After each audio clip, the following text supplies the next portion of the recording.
Сәлем достар, бүгін біз сендерге керемет актер Джейсон Стэтхэм басты рөлде қатысқан «Мегалодон» деп аталатын фильмді қысқаша баяндайтын боламыз. Микрофон алдында Самат Нұрланбекұлы, жайғасып отырып алыңыздар, ал біз бастадық. Бір үйде үш бірдей мүгедек бар. Сағын анамыз ол кісілерге қарайды. Өте қиын.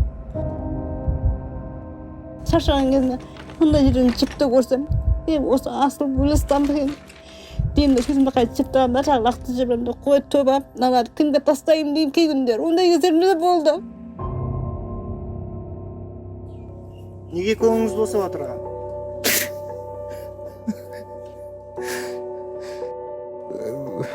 Артта қабатқаныма көңілім ұзайды. Сап-сау едім, механик болып жұмыс істеп жүргем. Қолыма кішкентай жара шықты. Ол жараны емдеттім. Ол емге тоқтамай үлкейе берді. Бүкіл денеме сол жара басып кетті. Содан жатып қалдым. Коляскаға таңылдық қой. Қызым бірінші топтағы жаным 20-дан асты жасы да. Ода айқайлап сиіп болған кезде, жатышып болған кезде есінен біліп ауыстырып алам. Амалым жоқ едім. Үлкен ұлым психический центрде есепте тұрады. Ол өз алдынан кейде бір жаққа кетіп қалатын кездерде болады. Бір машина алып, таксилік қылып, отбасымды асырағым келеді.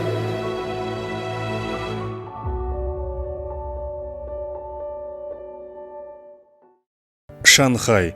Монадин лабораториясы Джек Моррис су астындағы өмірді зерттеу істерінің миллиардер спонсоры. Лабораторияға келіп арнайы кеменің көмегімен су астына түсе бастайды. Слори, Туши және Лорам төменге түсіп, доктордың айтқандарын рас деп санайтын айтады. Олар миллиардермен бірге экранға үңіле қарап, судың түбінде жаңа әлемді көреді. Табылған жаңалықты тез зерттеуге жібереді. Сол кезде айналаны бақылап отырған жұмысшылар қандай да үлкен заттың келе жатқанын байқайды. Лаборатория кемесі сол затпен соқтығысады. Батискаф пен Лори монитор қасында бігерге түсіп қалады. Сосын лабораторияда сигнал өшеді. Сонда Джеймс барлығын шұғыл жинап жиналыс ұйымдастырады. Жиналыста лабораторияны әлі де құтқару мүмкіндігі бар екенін айтады. Джонас Тейлор атты жігіттің көмегі керек деп ойлайды. Дәл сол жігіт бұрын сондай апатпен қақтығысқан және аман қалған. Олар сол жігітті келуді шешеді. Мейндвей оларға ұшақ дайындауды бұйырады. Таиланд. Джонас Тейлор өзінің қауіпсіз өмірін сүріп жүр. Ол 5 жыл бұрын апаттан кейін жұмыстан кеткен болатын. Тейлор сол апат кезінде кеменің үлкен бір затпен соқтығысып қалғанына сенімдеді. Джеймс пен Мейндвей оны көмектесуге көндіруге тырысады. Және су астында қалған кемеде Тейлордың бұрынғы әйелі Лори бар екенін айтады.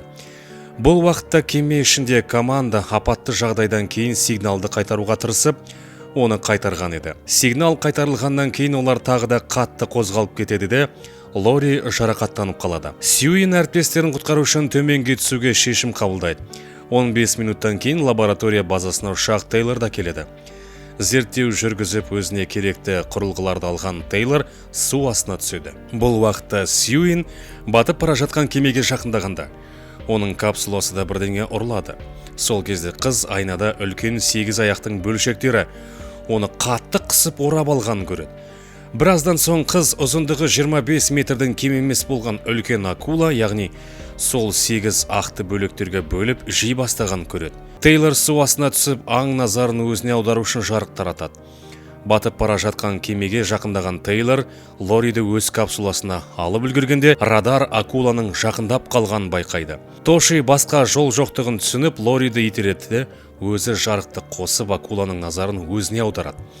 Бірнеше секундтан кейін жарылыс болады. Сыртқа шыққаннан кейін Сьюин Тейлормен сөзге келіп қалады. Тейлор Тоши бәрін құтқару үшін сол іске қол ұрғанын айтады. Алайда қыз сені оны тастап кеттің дейді. Болған жайтты талқылау үшін команда жиналады. Ізденістердің нәтижесінде олар өздерін ең үлкен акула Мегалодонмен соқтығысқанына көз жетеді. Ол жер бетіндегі ең үлкен акула болып, тіпті китті де бөліктерге бөліп тастай алады. Алайда акуланың бұл түрі 2 миллион жыл бұрын жоғалып кеткен деп есептелінген. Доктор Чан олар өте үлкен жаңалық ашқандарына сенімдеді. Бас спонсор Джек Моррис басқа біреулер жаңалықтан хабар таппай тұрғанда тезірек зерттеуді жалғастыруды бұйырады. Кішкентай Мэйн анасы Сьюинді су асты кемесінің коридорында күтіп тұрғанда, дәл терезеден оған қарай үлкен акуланың келе жатқанын көреді. Ол қызға шабуыл жасамақ болады. Тейлор, Джеймс және Сьюин жүгіріп келіп, мегалодон киттерді қалай бөлшектеп тастағанын көреді. Джейк Скорт зерттеу жүргізіп, кеменің жарылысынан ыстық шығып термоклин ашылып кеткен. Соның әсерінен үлкен акула су бетінен ажыралған. Ал тарихи акула қашып кетуге үлгереді. Енді жоспарды өзгерту керек. Тейлор командаға акуланың назарын бөгде заттарға аудармасы үшін жарықтарды сөндіру керектігін айтады. Су астындағы маяк океанда кемелердің бірінен соң бірі суға батып жатқанын көрсетеді. Команда тезде сол жаққа қарай әрекеттене бастайды. Олар жауыз аңға шамдар қойды жөн көреді. Сьюин қорғаушы тордың ішінде су астына аттанады. Қыз акула анатомиясын жақсы біледі. Сол үшін дәріні салу үшін акуланың тиісті жерін табу қиынға соқпайды деп ойлайды. Алайда бұл капсула үлкен акуланың қасында ойыншық секілдеді. Акула қызға тап береді. Сьюин акулаға дәріні салады, алайда акуланың тағы бір шабуылының қыздың маскасы зақымданып, ауа жетпей қалады. Бұл туралы естіген Тейлор лезде суға түседі. Торды ұстап тұрған трос сынып кетеді, бірақ Тейлор қызды тор ішінен шығарып алады. Оларды өлімнен капсула сақтап қалған еді. Үлкен акула оларға 2 метр қашықтық қалғанда дәрінің әсерінен қатып сол жерде өліп қалады. Джонас және доктор Хейлер қыздың халін жақсартады. Олар кеме сыртына шығып, мегалодонды көреді. Команда мегалодонды кемеге шығарып алған еді. Бірнеше секундтан кейін су астынан одан да үлкен акула оларға шабуыл жасайды. Тейлор жарақаттанып қалған доктор Джанды судан шығарып алады. Ал қалғандары өздері шығады. Алайда Хейлер мен Джек суда қалып қояды. Доктор өздеріне қарай шабуылдап келе жатқан акуланы байқап, басқаларды сақтау үшін оның назарын өзіне аудара бастайды. Аударылып кеткен кеме жаймен суға батып барады, команда қайықтарға отырып лабораторияға жүзіп бара жатады. Алайда акула олардың арттарынан келеді. Сол кезде ұшақ келеді. Командадан біреу көмек батырмасын басып үлгерген еді. Акулаға оқ тигізіп, команда қашу үшін бірнеше минуттарын үнемдеп алады. Алайда доктор Джан лабораторияға жетпей тұрып, қызының қолында жан тапсырады. Морис ұшақтың ішінде көмекшілеріне жоспар туралы айтады. Морис океанға су жарылғышын тастайды. Акуланың талқандалғанын естіген миллиардер кемеге барады. Ол мегалодонның емес китті өлтірілгеннен көріп, командаға жүзіп кетуді бұйырады. Тез әрекеттенген кеме Мористі суға лақтырады, ал мегалодон жақындап қалған еді. Ол келді де Мористі жұтып кетеді. Лори, Джек, Сьюин және Тейлор бірігіп іске кіріседі. Ақпаратқа сүйенсек, акула адам көп келетін пляждардың біріне қарай жүзіп бара жатқанын біледі де, олар да сол жаққа қарай аттанады. Кішкентай Мэйк суда қалқып тұрады. Команда жер астына акуланы өзіне қарай тартатын сигнал орнатып қойған.